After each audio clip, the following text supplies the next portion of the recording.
Joe gets into a very interesting discussion on this podcast episode featuring Peter Doyle. They discuss everything from what's going on with inflation to why it's important to live below your means when you're an investor. Peter Doyle is the managing director, president of Kinetics Mutual Funds. He is a senior member of the research team and a member of the investment committee and the board. Tune in to hear why Peter thinks it's going to be more important to own Bitcoin over owning dollars. Hello, Peter. Welcome to the show. Let's get rolling by giving us a brief background about your investing experience. Hi, Joe. So my background is I can't really think, other than when I was very small, that I didn't have an interest in investments. And I started pretty young. My mom got me interested, and we actually ended up buying McDonald's and I think Disney at the time when I was probably 10 or 11 years old, and money that I had saved up through various birthdays, et cetera. So it started young, and I'm one of 8 children. And my father died when I was very young, when I was 4 years old, and money was always tight. So I had an interest in making money because I think that I always felt in the background there was this issue about not having enough money. And I went to St. John's University, and one of the professors there was actually in the same class as Warren Buffett at Columbia, and he started talking about the ability to buy 50 cents for buy $1 worth of value for 50 cents. And it made a lot of sense to me. And I think I got hooked from that. So after graduating from St. John's, I traveled for a while, and then I came back and I got a job in portfolio management at a company called Bankers Trust Company. And I worked there building up my skills. And I left there after working there about 9.5 years. And we started our own firm called Horizon Asset Management. And that was in 1994. And I've been doing Horizon Asset Management. I started a second firm called Kinetics Asset Management in 1996, along with a brother of mine and another colleague. We merged those two companies, Horizon and Kinetics, in 2011. And I've been working with the same senior investment personnel, friends, colleagues, for close to 30 years. We met at Bankers Trust Company. And it's been a great ride. I got lucky and fortunate to hook up with a good group of people. And we've been doing more or less the same things. It's kind of value-oriented, long time horizon, trying to capture the returns of the businesses themselves, and really practicing what I call Rip Van Winkle type investing. If you own something great, the best thing that you can do is buy it at a fair price, let the business compound over time, and let the business do the work from you, and don't trade. So we've had, I personally have owned securities for 30 some odd years in my own portfolio. And as long as they look as good today as they did back then, I leave them alone and let the business compound. Now, did you first buy McDonald's and Disney because that was something you participated in, you ate at, you watched, or what was the connection? Exactly. As a 10, 11-year-old kid, I knew those companies. It wasn't that I knew how to analyze the business or anything like that. But I think it's very interesting because if we kind of play out to where we are in the market today, a lot of people obviously over the last few years have invested in Amazon because they got packages delivered to the door, or they invested in Tesla because they bought a Tesla and they felt comfortable at the company, or felt good about that company, and they've all performed pretty well. You think that's kind of a trend that people should look at when they're investing? I think there's a lot of common sense to that, right? I think Peter Lynch pointed that out probably 40 years ago, saying invest in companies that you understand, that products that you use, services that you use. So before we even think about whether or not something's cheap or expensive, we think through the qualitative aspects. What is this company providing? What service is it? What good is it providing? And is that product or service going to be demanded 5 years from now, 10 years from now, 15 years from now, 20 years from now? And you want, obviously there's no crystal ball, but you want it to be kind of that predictable business model. And you don't want rapid change to upend their business and disrupt their services. So before we even determine whether or not we want to invest it on quantitative aspects, we're thinking through the qualitative aspects. And that helps you avoid a lot of problems. If you're right about the qualitative aspects, even if you overpay for an investment, chances are over a long period of time, you'll get bailed out just from the compounding. No, I like that thinking. And what do you think it is? Do you think it's harder to find those type of companies these days? No, I don't. Whether or not they're priced at a way that's attractive, I don't think it's any harder than it was 10 years, 15 years ago. Whether or not you can buy it at, fair value is another question. And that ebbs and flows with, what other investors are doing. And obviously you had a situation where you had interest rates really coming down for the last 35, 40 years, and all financial assets have been bid up pretty aggressively. So it's a lot more challenging to find companies that have great products and services, long product life cycles, that are trading at a valuation that you say, okay, if I hold this for 5-10 years, I can see how I could make a reasonable rate of return. That's a challenging time right now. I know a lot of the listeners are definitely, younger, and they're finding their path, or they're making their investments. And I think the younger you are, sometimes the harder it is to make investments that look so far out, right? We have a shorter time frame, or maybe they're in a position where they need more capital, so they're not as relaxed.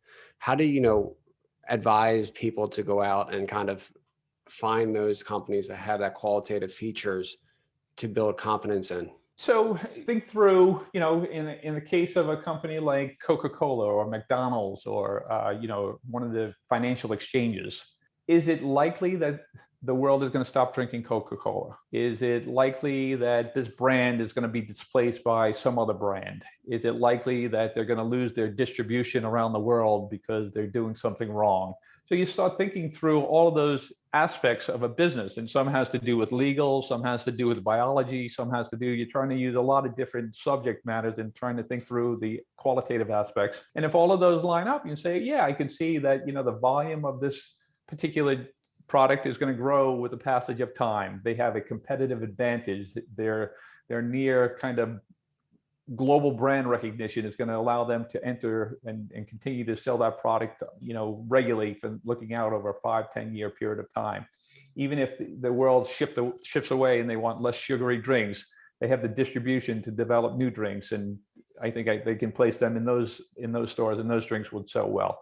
So you start thinking through those types of issues on a company. And that's really what you need to do. And if you say, one of the reasons why technology is a challenging investment field is that the technology changes so rapidly. So today you're the standard, and two people working in a garage somewhere around the world, doesn't even have to be a competitor in the United States.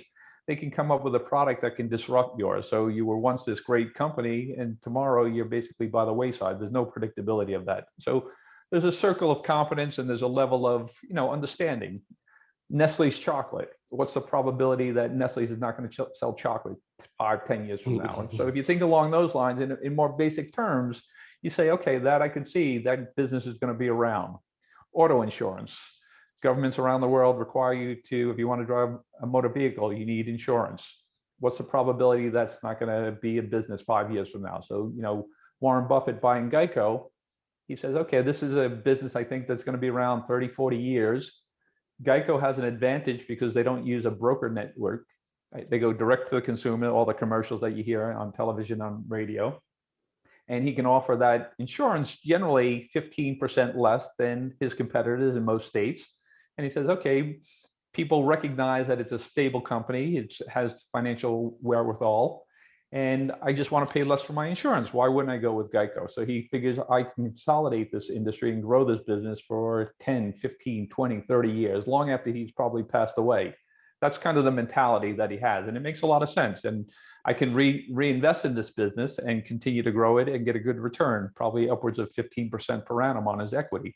And that's an attractive business for him. So that's kind of the thinking that you need to have. And I would say, really, if you're starting out as a young person, there's two things. You really, if you don't have money that's going to be given to you, or you're not going to win the lotto, you need to live below your means, right? There's a certain amount of income that comes in.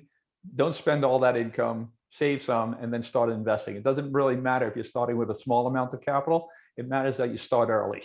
And if you buy the right things, you'd be surprised how a modest investment can compound and grow into something fairly large in not too distant future. What is your thoughts on liquid type investments versus, let's say venture or something that's kind of locked up for a period of time? So there's definitely a role for venture capital. And I would say it's a fairly modest amount in my portfolio, but it's something that has to be kind of done in a shotgun type manner. You don't really have any great insight as to where that world is going. A lot of it has to do with new technology. So it's best to go and get a broad diversification within that sector. And the thing is that, maybe you're going to be wrong. Let's say you pick 100 stocks, you go into a fund, they pick 100 different companies. 97 of them are probably going to be average or below average. And really it takes 3 that are just going to be extraordinary investments that could drive an entire portfolio. So it definitely has a role. I don't personally participate that much in it, but I can, it's definitely a sensible strategy. Well, I mean, like a lot of investors I've seen, and I'm sure maybe you've seen even hedge funds or anybody that, it becomes emotional, your investment positions, right? And so do you think investments that are locked up for some people are perform better because they're kind of have that long-term horizon versus something that's more liquid where they have the ability to be able to trade it emotionally? That's a great question because it really touches on what you really need to be a successful investor. The stocks and whatever investment that you're making are not your children, right? You shouldn't be emotional about them. And really, you don't need to have an extraordinary intellect. You really need discipline, and you need to keep your emotions out of investing. So if it's going to stop people from trading, it's probably not a bad strategy to have it locked up. Stocks go up and down on reasons that have nothing to do with the underlying fundamentals. They go up and down because of people's emotions. And in some cases, there's a short-term issue that's going on, but it's going to be rectified. You just need to be patient and hang on to it. So taking that away from people and learning how to ignore that and recognizing that, even a great company can go down 30, 40% in a given year that has nothing to do with the underlying fundamentals. You have to learn how to ignore that and dollar cost average into it when it becomes cheaper, and don't go all in at a particular time, which may be the wrong time from a valuation standpoint. So on a regular basis, average into the market, find companies that you like and buy, over the course of a year or so. So how are you guys finding investments today? And are you seeing anything at a fair value? Yes, to answer your question, there's we've spent the last 160 years building a global economy built on hydrocarbons. And today, if you say hydrocarbons, it's really anathema, and people don't really want anything to do with it. And most corporations have been divesting themselves of that, most endowments, pension plans, et cetera. You're not going to switch to renewable energies that quickly. And people are pricing the energy industry as if I won't say as if it's going out of business, but in an incredibly low way. And, when I first got into the business, energy was something like 25% of the S&P 500. Now it's hovering around 2.5%. It got below 2% recently. What the energy sector means to the broad economy is something substantially more than 2%. And let's say you can argue whether it's 12 or 15 or 17%. And ultimately, those stocks should reflect that reality. And what's happening is that major companies, major oil and gas companies, have been underinvesting for a decade plus. They're not replacing their current year's production. And what people are going to find, I think, in the not too distant future is that there's going to be an energy crisis here in this country and globally. And I think people are going to realize that when you want oil and you want natural gas and you need it, you're going to pay a much higher price for it. And I think some of that ties into the low level of inflation that you've had. You've basically, since 2014, the price of energy has come down fairly substantially. It hasn't really played into inflation. You get the price of oil back up from, let's say, 50 to 100, and you start manufacturing your products. Virtually, there's 6,000 products plus that require some type of hydrocarbon in its manufacturing process. You're going to see much higher inflation as well. So that's one area. And our biggest position is a company called Texas Pacific Land Trust, and it's a royalty company principally. And so there's no real production issues for the company. They collect royalties for people that drill on the land that they formerly owned the rights to. And they also sell water to the companies that want to frack on that land. So it's a great business, low capital intensive business. And they're going to collect, in my opinion, royalty checks that are going to increase substantially in size with the passage of time. Now, in the simplest terms, are we basically saying that the supply has been slowing down to a point that the demand is basically, it's going to be less than the demand, and at that point, the price is going to change? That's correct. Basic economics. It's the supply has been under invested in for literally 10 plus years. and the demand is not falling off the way people are anticipating. You have the entire world is growing, particularly Asia is consuming a lot more energy on a regular basis. Now, right now, we had a demand shock in the last year because of COVID, but eventually this economy is going to open up and it will get back to, running at full speed. And the demand for energy is going to go well in excess of what the supply is going to be available.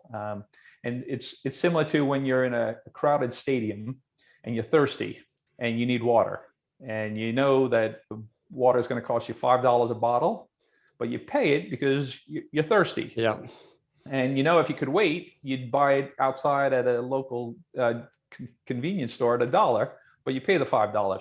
Energy is the same thing. If it's 10 degrees out and you want to heat your house, and the natural gas, I don't know if you paid attention more recently, price of natural gas has spiked fairly dramatically because the weather got cold and there's a supply shortage. That's going to happen in oil as well. And people are not paying attention to that.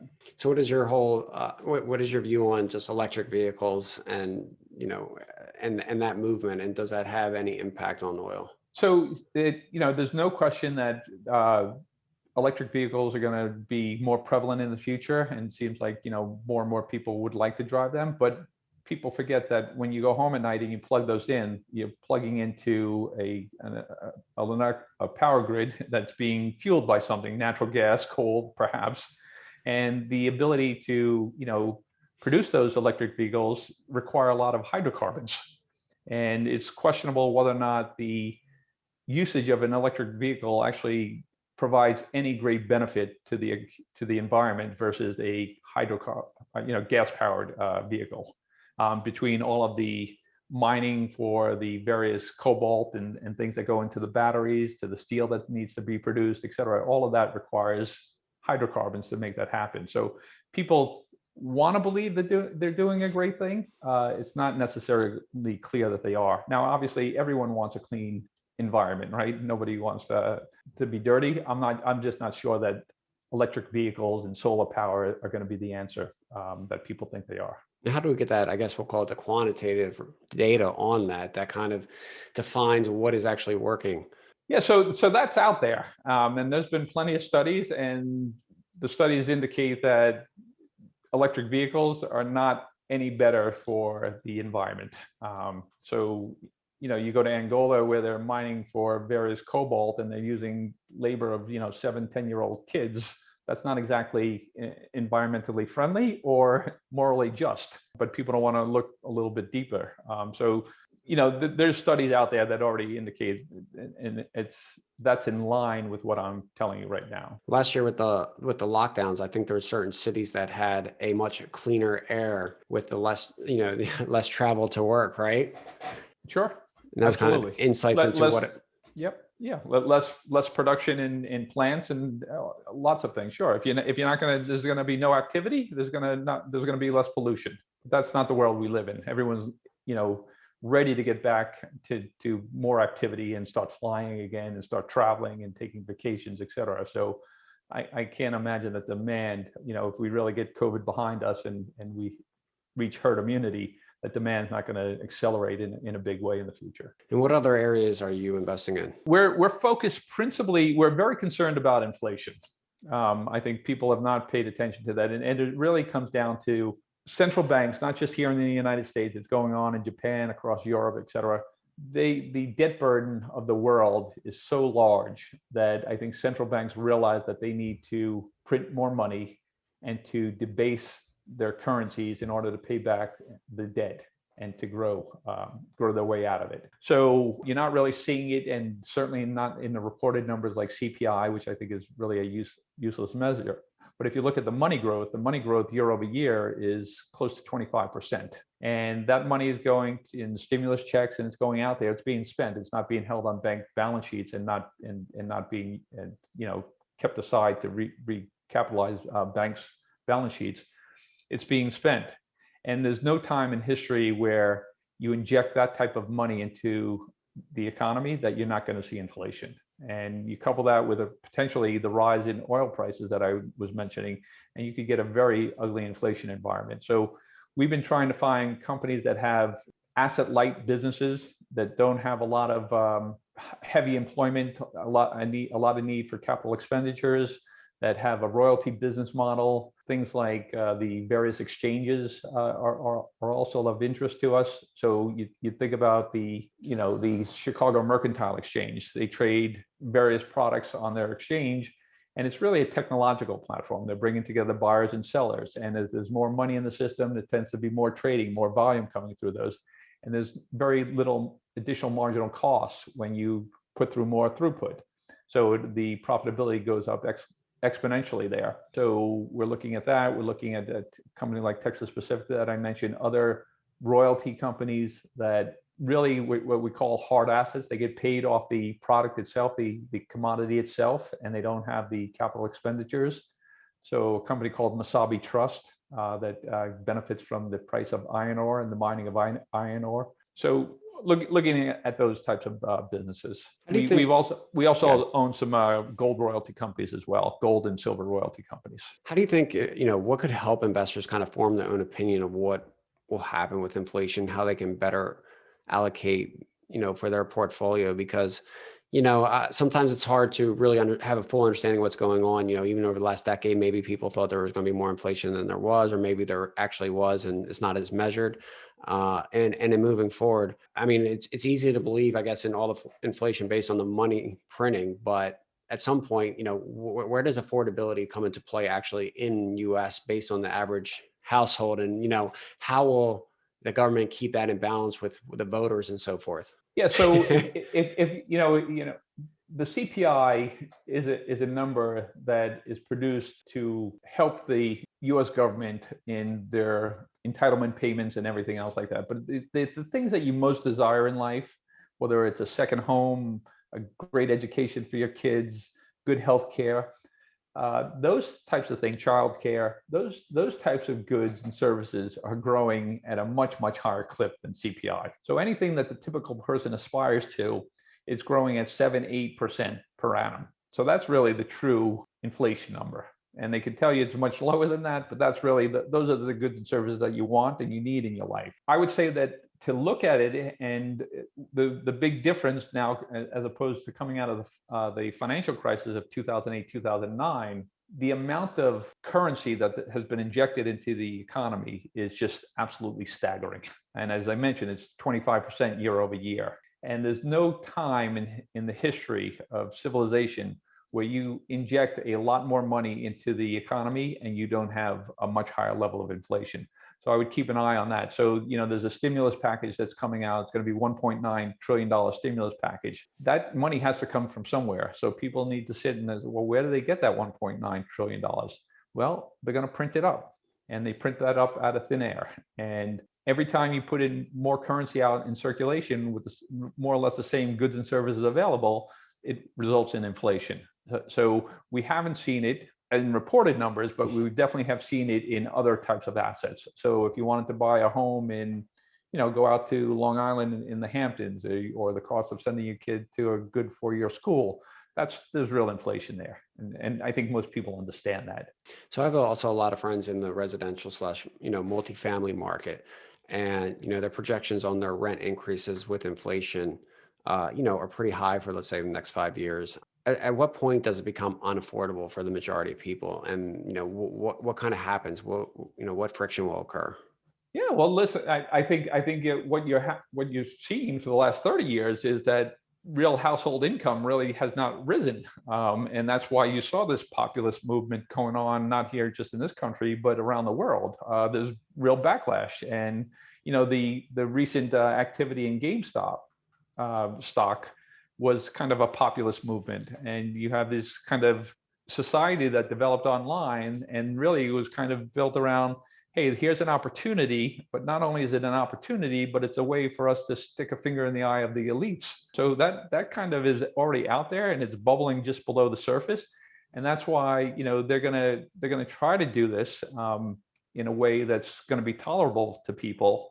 But they really have no choice. They can default on the currency, which is really not a good option, or they can inflate their way out of it. And they're going to have to inflate their way out of it. And hopefully it doesn't lead to more civil unrest and real problems in society here. It's going to be a tricky situation. So, the great thing about this country is that there's been a lot of innovation, and hopefully that, the people that the true innovators come out and they develop industries that we're not even thinking about today, and there's going to be growth along those paths, and we can get through this okay. But it's going to be a very trying time for a lot of people. So I think you really need to be paying attention to that. I think you really need to be preparing your portfolios for that, to hedge against that debasement of currency and that loss of purchasing power. Yeah, I mean, I guess that brings to tech. Do you believe tech is deflationary? Is it bringing down the cost of, certain things? Absolutely. Yeah. So that's been one of the things that has held down inflationary pressures, but it hasn't held down a lot of things. There's been real financial inflation, right? So a lot of the craziness in the valuations that you're seeing right now has to do with, is it a bubble? And maybe if everything's in a bubble, which is pretty much everything is, it's because your currency is a bubble. And that's really the issue that's going on right now. So if you look at stock valuations, whether on trailing PEs and cyclically adjusted trailing PEs, it's at close to all-time highs. Market capitalization to GDP, all-time high. So in very, very good sound measures of valuation, there's a lot to be nervous about. On the flip side, the central bank is probably not going to have the ability to raise rates. So maybe, valuations don't come crashing down, but it's hard to see how you're going to make money there. But it's a real issue, and it's something that we're dealing with. I think we're right in how we positioned our funds. I think what I'm saying to you, unfortunately, is going to come back, and you need to be in companies that really can defend themselves for the debasement of the currency and a higher level of inflation. Is really what the world we're in right now. I know everyone's trying to form opinion on what interest rates will do, because that ultimately affects a lot of different things. So what is your take on next 5 years, 10 years, 20 years? So we've been saying for a long, long time, going back to 2008, 2009, that the debt burden is so large that the central bank really doesn't have an option to raise rates aggressively. You raise rates 2-3%, it will choke off the economy very quickly because of the debt burden. And they tried it back at the end of 2018, and the stock market rolled over 20% in a very short period of time. They tried quantitative tightening. That didn't fly. So my guess is that they're going to artificially keep rates very low for a very long period of time. You're going to see probably low rates for 20, 30 years. They're forced to, as they continue to print up more money and debase the dollar to pay back and hopefully grow out of it with time. We went through a period like this in the 1940s, where the debt burden was so large and they inflated and held rates low. There it was a little bit different. The debt burden wasn't quite as large, and there was, coming out of World War II, you had this ability, and the rest of the world needed to be rebuilt, and they were buying for the United States, so you could get the benefit of that. That's not the case today. So it's a much more challenging environment today than it was in the past. Since the bond market has changed over the years, and then how do you see the current allocation, when it comes to people's portfolios not being, I guess, a 60-40 anymore? Yeah, well, the way I look at the bond market is all risk, no return.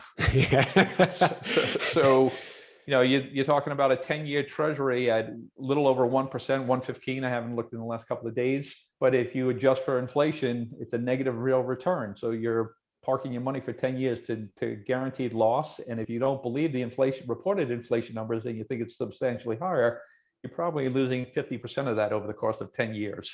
That's not an option. That's not a good option. People may feel okay, like they're getting their principal back, but you have to think in real terms. I've been slowly getting out of my bonds and moving it into the inflation beneficiaries that I mentioned earlier. So you're basically saying 95%, 100% into those companies that'll benefit from inflation, basically. Absolutely. Yep. So do you think I keep working down those assets that are exposed to that scenario that I'm describing to you, and moving it into where companies that I think are asset light, inflation beneficiary companies. So how will the fixed income market look, over the next decade, and kind of, how does the picture get painted for people that are retiring? It's challenging. You may have retired with, everyone loves low interest rates, but if you're on you have a fixed income portfolio and you were formerly getting 6% and now you're getting 1%, you're going to be challenged in a very aggressive way. My guess is that the federal government is going to be a lot bigger buyer of fixed income to fund their spending, because they're not going to get it through market participants. and people are going to be looking elsewhere to get to hedge their portfolios and to move in to protect themselves against inflation. So it's a real challenge. If you're on a fixed income, you're on a annuity, a pension, or something like that, you're challenged. Your purchasing power is going to go down, and you need to be able to try to hedge yourself with that, with inflation beneficiaries. Now, there's a lot of talk in the market about Bitcoin.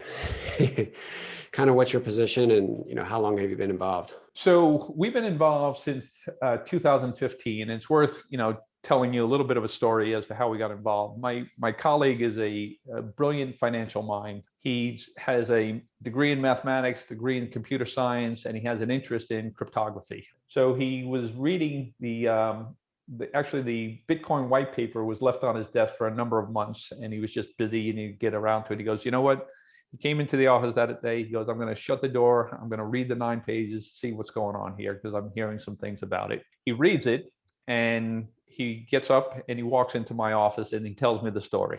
And this is late 2015. And he says, well, I think they've solved the issue of digital money, and they've come up with a way to prevent double spending, right? If people can spend the same dollar twice, it's really not useful. And he describes that there's going to be a limited supply. There's a scarcity to this. There's going to only be 21 coins with the passage of time. And I said, well, what you're telling me, if you think that this is, if they've prevented the ability to double spend, and so people can't counterfeit, you think the technology is going to hold and the blockchain is not going to be hacked, and you're telling me that there's a limited amount, then I could see that this potentially has the greatest supply-demand imbalance that the world is ever going to see. And I would say it took me about probably literally a minute and a half, and I said, I'm in. And a couple of reasons. Now, I had the benefit, I trusted his ability to analyze that and tell me from a technological standpoint, but I recognized almost immediately through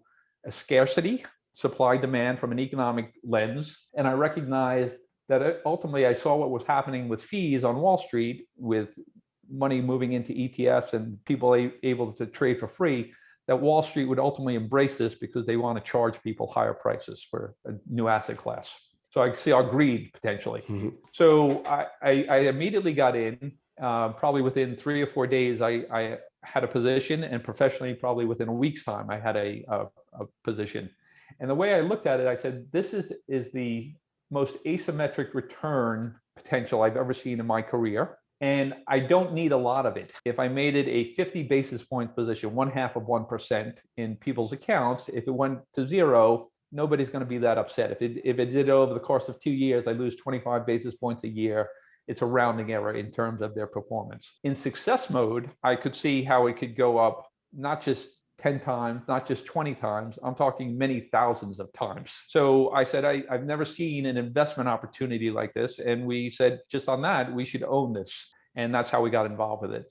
Now, as I've gone further down the road and looking into it and understanding it on my own, I've come to it through an engineering standpoint. It's probably the most sound engineering project in terms of a monetary asset that I've ever seen in my life. And if you think about the network effect of companies like Google and Amazon and Facebook, et cetera, and how they created this wealth for their shareholders because they grew and they were able to reach, and distribution grew exponentially. Bitcoin is a monetary network. And if people build on that network, it's the most secure monetary network. If people build applications for that monetary network, they start bringing money into that network, it grows exponentially. So in the case of, let me just make a distinction. In the case of Facebook, there's only 7.7 billion people in the world, and not everyone's going to have access to the internet. So let's say they can get 5 billion people. Maybe you bring your friends, your family, et cetera, onto it. You could bring a handful of people, each person. And ultimately, let's say they get to the 5 billion. In a monetary network, I can invest $10, I can invest $1 million. Somebody else could come in and invest $1 million or put $1 billion into this network. So there's literally hundreds of trillions of dollars that could come onto this network. And that's what we're in the process of seeing. And I think people are beginning to accept this, that this is a much better store of value, and it's becoming much more mainstream. So now you can buy Bitcoin on PayPal, on Square Cash App. In the not too distant future, most people are going to be walking, not most people, but a lot more people are going to be walking around with a crypto credit card or debit card. So all of those applications are being built, and they're bringing money onto this new network. And there's a scarcity of how many Bitcoins that are ever going to be outstanding, 21 million. So eventually people are going to start pricing things, not in whether it's a whole Bitcoin or half Bitcoin, they're going to be pricing it into their smallest denomination, Satoshis.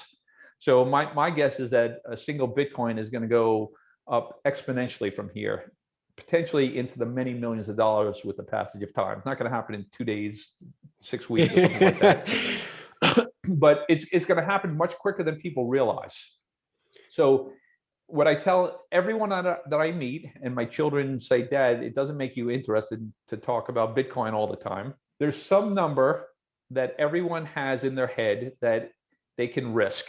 And for someone, it might be $27. Somebody else, it might be $1,412. Someone else could be $600,000. If that went to zero, you wouldn't care, right? You wouldn't like it, but if it went to zero, you wouldn't care. That's the minimum that you should have exposed to Bitcoin. So, to your listeners, and particularly if they're young, this is a very exciting area. And I would encourage them to get up to speed as quickly as possible, and definitely to have some exposure to it. Again, you don't have to make it a huge position, but it'd be a big mistake as a hedge against the debasement of the world's global currencies. I think it's imprudent not to have exposure to it. No, I agree. It's good to start with a small amount, get exposure, have an understanding of what the market is, and kind of establish your own belief of, what it's going to do. Because from there, if you then actually believe in Bitcoin or other cryptocurrencies, that your allocation will probably grow over time. Absolutely. As you get down further along, people say, how can this be a store of value? It fluctuates so much. And they're saying it because they're thinking in dollar terms. I really kind of switched over some months ago. I now think in Bitcoin terms. And I say 1 Bitcoin equals 1 Bitcoin. And I look at the dollar gyrates like crazy relative to Bitcoin. Mm-hmm. And since I've been in it, the volatility in the dollar has been quite large, but it's been negative volatility. And when I first bought my first Bitcoin, it was around $450, and today it's $35,000. So that's the type of volatility I can live with. It's the right type of volatility when you're long Bitcoin. So I think people are going to realize that as a store of value, it's not just the US dollar. I don't want to just pick on the US. This is going on globally. So if it is deemed to be the best store of value, the best form of money that the world has ever come up with, then all of the nominal stores of value that are out there, US dollars, yens, euros, short-term treasury bills, et cetera, all of those things will ultimately gravitate, and Bitcoin will be a suction pump and take a lot of valuation from that. And ultimately it should rival those other nominal stores of value. And that number is a staggering number. And I sound crazy saying that, but if the blockchain is never hacked and they don't violate that, and you can never double spend, there's no reason to believe that a single Bitcoin can't go, to some multi-million-dollar number. Time will tell, right? Time will tell. Time will tell. Time will tell. And listen, there's no guarantees in life, and you don't need a ton of money allocated there to make that happen. So how do you, I'm sure when your friends and family are aware of you investing in Bitcoin, that they generally approach you and get your opinion on what they should do or more about it. How do you kind of basically explain it to them? So just very similar to what I did. I don't, I'm in my mid 50s. Some would say upper 50s. And I never lacked the imagination that, the world is going to shift to a digital world, right? You've seen it in your music, you've seen it in other areas of your life. So it's not inconceivable to me that my grandchildren will never understand what it is to have a quarter in their pocket, right? So it's just the next extension of that. I grew up in a world without cell phones, for a big chunk of my life, without the internet. And now, there's not a day that I don't use both, quite a bit. So the next evolution of money is going to be digital. And whether it's Bitcoin or its successor, if Bitcoin failed, I don't think it will, but if Bitcoin failed, they're going to figure out a way to guarantee that people can't double spend, and it will be a better store of value. So just having that ability to have a little bit of an imagination you should be able to see that, yeah, maybe I should own a little bit of this. And really, money is a social construct, and it's a belief system. And what people don't realize is the dollar really is not backed by anything. And as they continue to print more and more dollars, it's quite possible that the world will say, I don't trust your currency anymore, even though it's the United States. But since the Federal Reserve was started in 1913, you were debased out of your money value probably upwards of 96, 97% from inflation.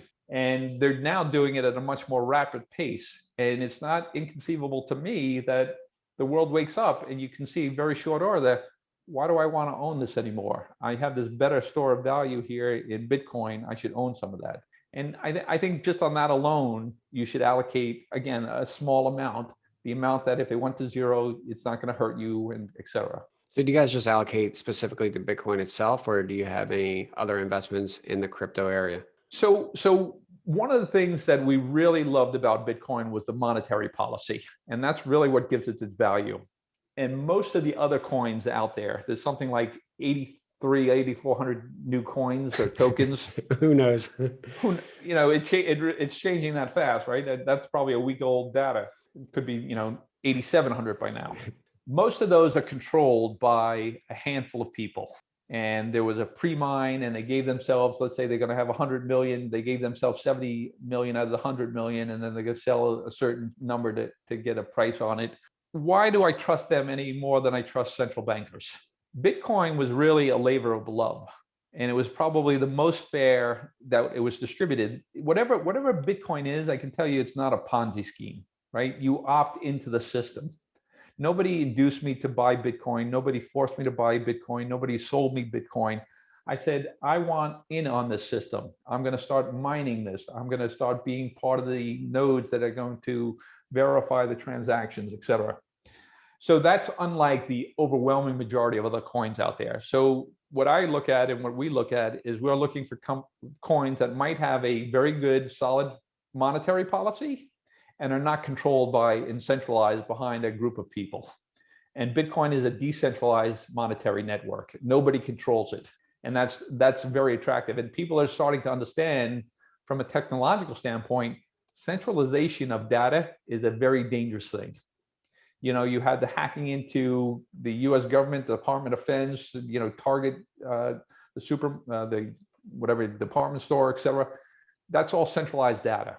Decentralized is safer, and from a standpoint of not having somebody control it at the top is very appealing to me. I don't want, maybe the people that create one of these coins have the best of intentions, but they're not going to be around forever. And the group that comes in after them says, you know what, instead of 100 million, why don't we have 7 trillion coins outstanding?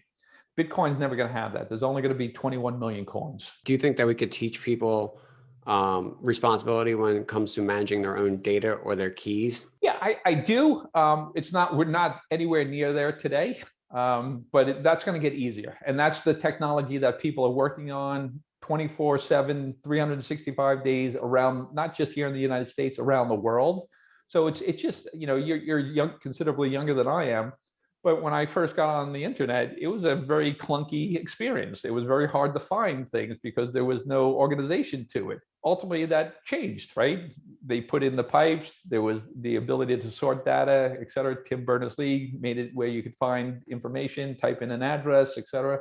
That's going to happen in the digital asset world. And it's happening as we speak at a very fast pace. So, people are going to, the average person who's not paying attention is going to suddenly sit up and say, oh, I have this wallet on my phone and I can use it, seamlessly.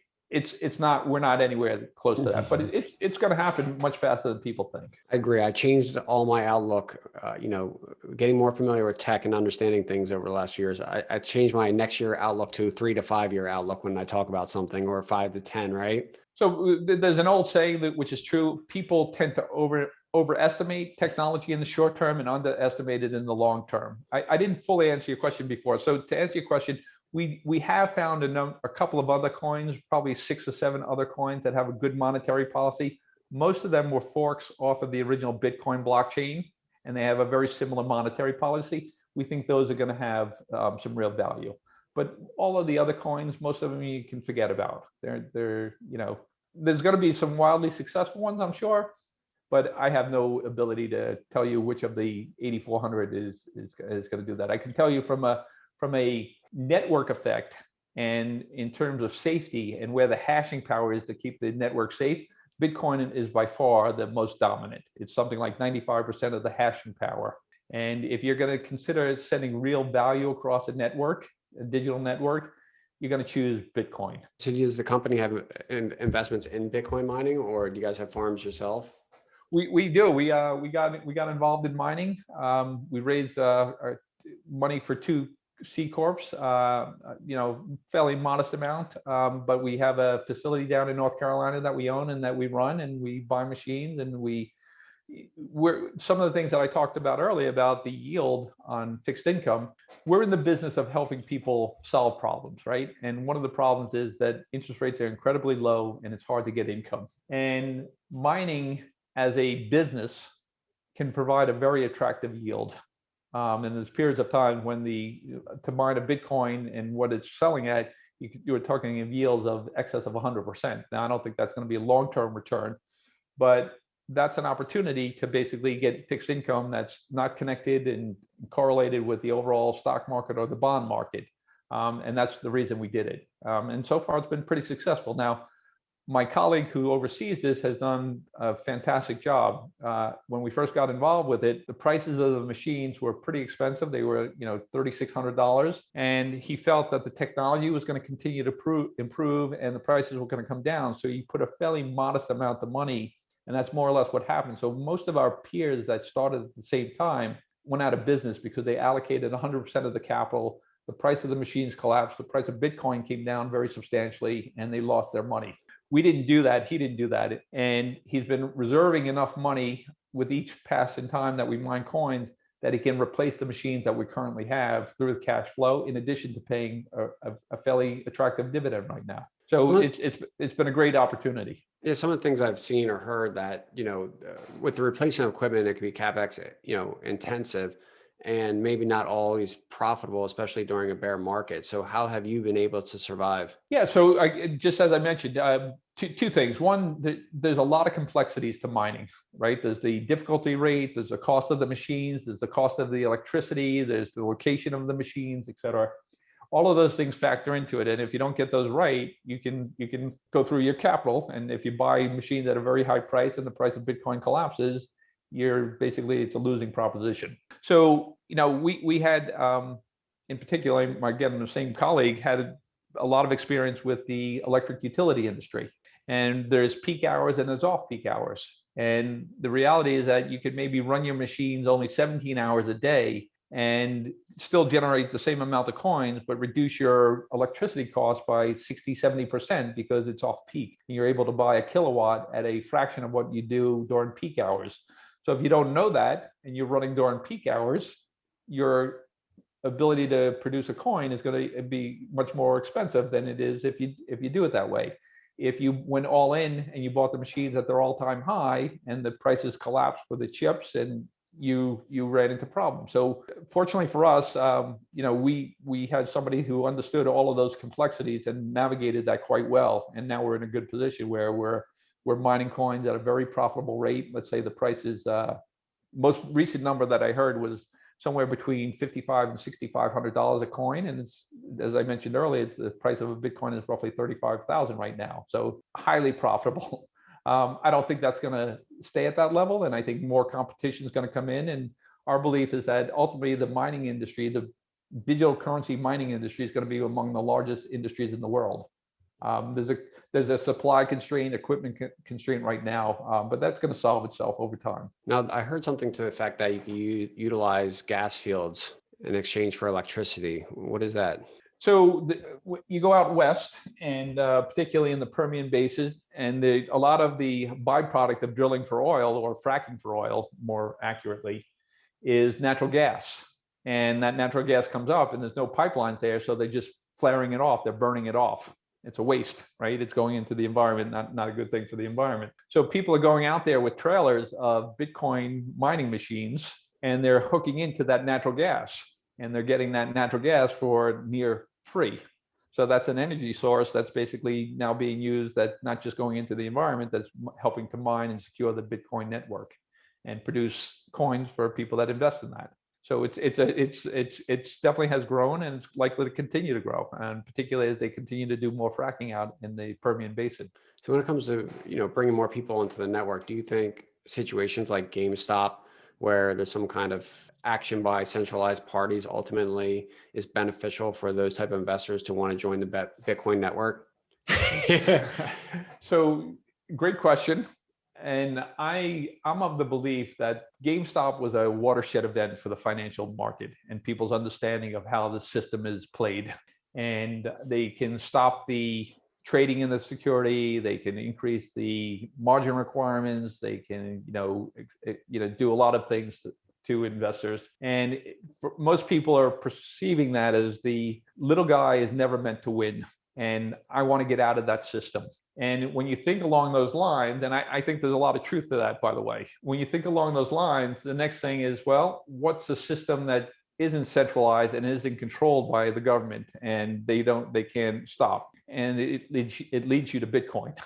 And if you look at the searches for Bitcoin, the number of wallets that are being opened, it's growing exponentially. And in the last couple of weeks, as a result of that GameStop, it's just gone off the charts. So I think people are going to come to that conclusion. Absolutely, they're going to come to that conclusion. I want some portion of my money outside of this system that seems to be rigged, and that I can clearly see that the government is debasing me out of my wealth. And I think a logical next step for that is I should own a little bit of Bitcoin. It's just interesting how this whole COVID thing has showed up and kind of just laying all the cards out, right, and putting everything in order. Yeah, it's there's a lot of, it has exposed a lot of hypocrisy, a lot of corruption, a lot of rules and things that are meant for one group of people and not another group of people. So yeah, there's the communication network and the internet has radically changed how people organize, right? And Reddit, I see it, on CNBC or CNN or Fox or whatever, they're portraying it as, this group of ragtag people, but they actually, the trade itself was actually well thought out. And I went back and I read it, and I said, if I had read that in July of 2020, I would have said, yeah, I'm up for this.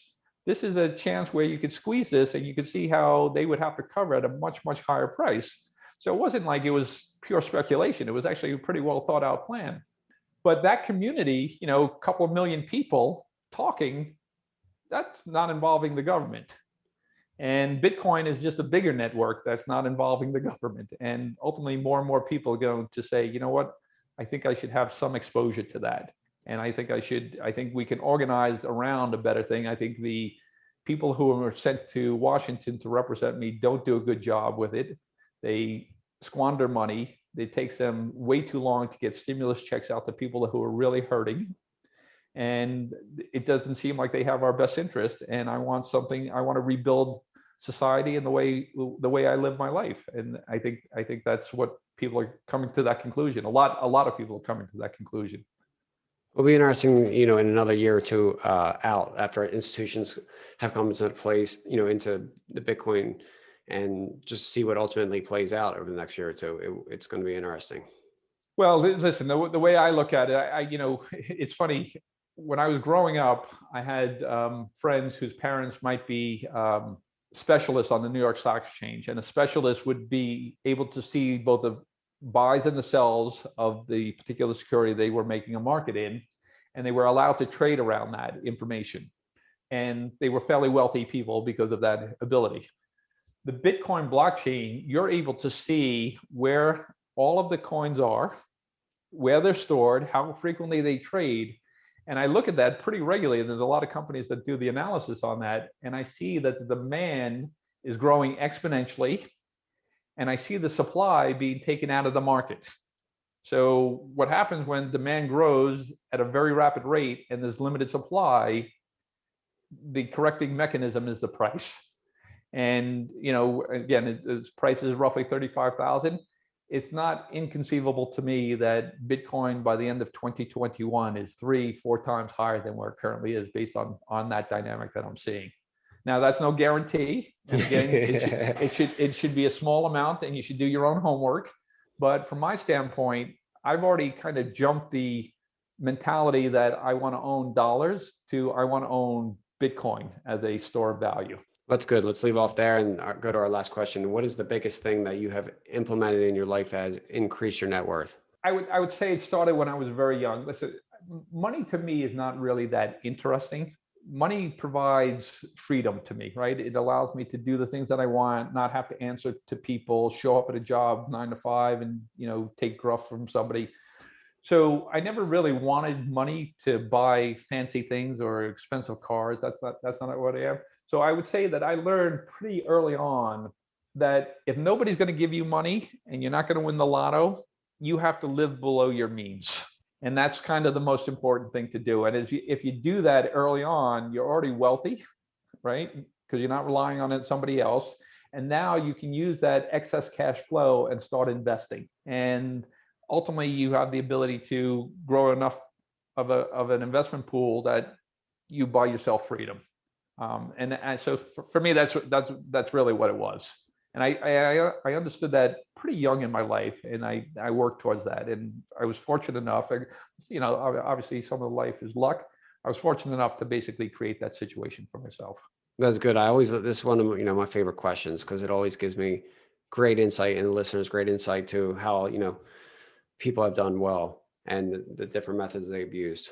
Yeah, so I would say if you want to read a book that's how to learn how to think about investing, it's not necessarily a book about investing, but it's written by Charlie Munger, who's the vice chairman of Berkshire Hathaway, right, a long-term partner of Warren Buffett, and it's called Poor Charlie's Almanac, and it talks about mental models and how to think. And he does a much better job using the example of Coke when they decided to buy Coke, and going through the various aspects of things that you should be looking about and thinking about when making an investment. And it's a collection of essays. So you can start at the first essay, or you can start at essay number 27. But it's an important book, actually, and I think it would really help anyone who has an interest in investing to read that book. Well, thank you. And if anybody wants to get a hold of you or just learn more about your company, is there anywhere they should go? Yeah. So we more recently, some of the more important topic that I discussed today was inflation and hedging yourself. We recently started a fund called the Inflation Beneficiaries ETF, and the symbol would help people to understand our investment philosophy as well as cryptocurrencies. My colleague has written a number of great essays on cryptocurrencies that people can read if they want basic knowledge on that. All right, Peter. Well, it was a great time today, and I appreciate you coming on. Joe, thank you very much. Appreciate it. Hey, everyone. Thanks for watching my latest interview. If you like what you saw, please click the subscribe button below to become a member of the Joe Robert community. Be sure to hit the bell to turn on all notifications so you always know when I post a new video. Tell me what you thought about the content in the comments below. I always read them and would love to answer any of your questions.